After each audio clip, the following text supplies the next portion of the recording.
اٹھتے جنازے دیکھو، اجڑے قبرستان دیکھو، شکستہ قبریں دیکھو، مٹی ہوئی قبریں دیکھو۔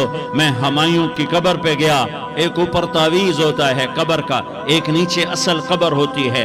ہمایوں ہند کا بادشاہ، ایک چھوٹے سے کمرے میں قبر، میں کمرے میں داخل ہوا، ٹارچ جلائی کے اندھیرا تھا، دہشت سے میرے رونگٹے کھڑے ہو گئے کہ پورے کمرے پر چمگادڑوں کا قبضہ تھا۔ میں 5 سیکنڈ نہیں کھڑا ہو سکا، میں بھاگا۔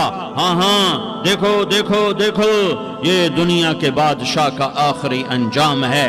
جاؤ قبر والوں سے پوچھو، تم تو کہا کرتے تھے ہم بڑے بادشاہ ہیں، تمہاری بادشاہیاں کہاں چلی گئی؟ ان وزیروں سے پوچھو، تم تو کہتے تھے کہ ہمارے بغیر نظام نہیں چلتا، تمہاری وزارتیں کہاں چلی گئیں؟ تمہاری صدارتیں کہاں چلی گئیں؟ تمہاری قوتیں کہاں چلی گئیں؟ موت نے مٹا دیا، موت نے دبا دیا، موت نے ہلا دیا، موت نے لرزا دیا، موت نے کھڑکھڑا دیا۔ فَإِن مِتَّ فَهُمُ الْخَالِدُونَ، اگر میں آج مر گیا ہوں تو کیا آپ نہیں مرو گے؟ اگر یہ آج مر گیا ہے تو وہ نہیں مرے گا۔ اگر آج اس کا جنازہ اٹھا ہے تو کل اس کا نہیں اٹھے گا۔ اگر مزدور مر گیا ہے تو کیا بادشاہ نہیں مرے گا؟ اگر وزیر مر گیا ہے تو کیا فقیر نہیں مرے گا؟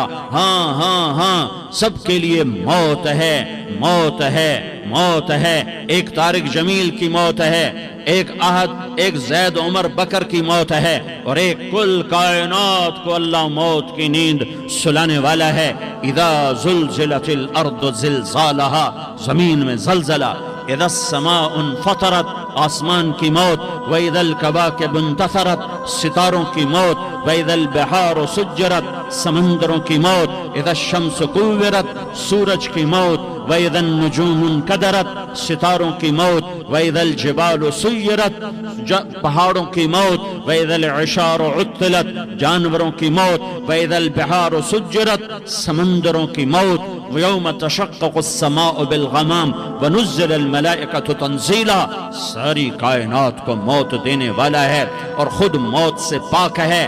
اس کا ایک ہی حبیب ہے محمد مصطفیٰ صلی اللہ علیہ وسلم، اسے فرمایا عِش ما شئت، میرے حبیب جتنی زندگی لینا چاہتے ہو میں حاضر ہوں دینے کو، لیکن میری ایک بات یاد رکھو، فَإِنَّكَ مَيَّتٌ، موت تجھے بھی آئے گی۔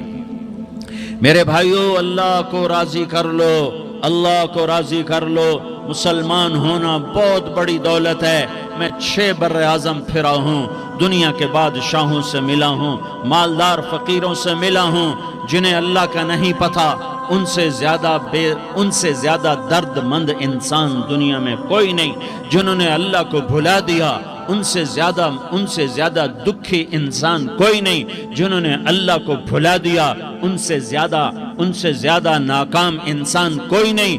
اللہ کو پا لینے والا کبھی نہ ہارا، اور اللہ کو کھو دینے والا کبھی نہ جیتا۔ اللہ کو راضی کرنے والے کے مقدر میں ہار نہیں ہے، چاہے سولی پہ لٹک جائے، چاہے ٹکڑے ٹکڑے کر دیا جائے، چاہے آگ میں جلا دیا جائے، چاہے جانوروں کے آگے قیمہ کر کے پھینک دیا جائے۔ جس نے اللہ کو پا لیا وہ کبھی نہ ہارا، اس نے کچھ نہ کھویا، اس نے سب کچھ پایا۔ اور جس نے اللہ کو کھو دیا اس نے سب کچھ کھو دیا، سب کچھ لٹ گیا۔ بھائیو، میں آج جھولی پھیلانے آیا ہوں، میں سیاسی آدمی نہیں ہوں، میں جھولی پھیلانے آیا ہوں، ووٹ کے لیے نہیں۔ میں اس بات کی جھولی پھیلانے آیا ہوں کہ آج تم سارے کلمہ گو مسلمان بھائی اللہ کو راضی کر لو، اللہ کو راضی کر لو۔ جتنا بڑا سودا کرنا پڑے کر جاؤ، جتنی بڑی قیمت دینی پڑے دے جاؤ، اور اپنے اللہ کو راضی کر جاؤ۔ جان پہ کھیلنا پڑے کھیل جاؤ، مال لٹانا پڑے لٹا دو، عزت آبرو داؤ پہ لگے لگا دو، پر اللہ کو نہ ہاتھ سے جانے دو۔ اللہ تمہارا ہے تو سب کچھ تمہارا ہے، اللہ تمہارا نہیں تو کچھ بھی تمہارا نہیں ہے۔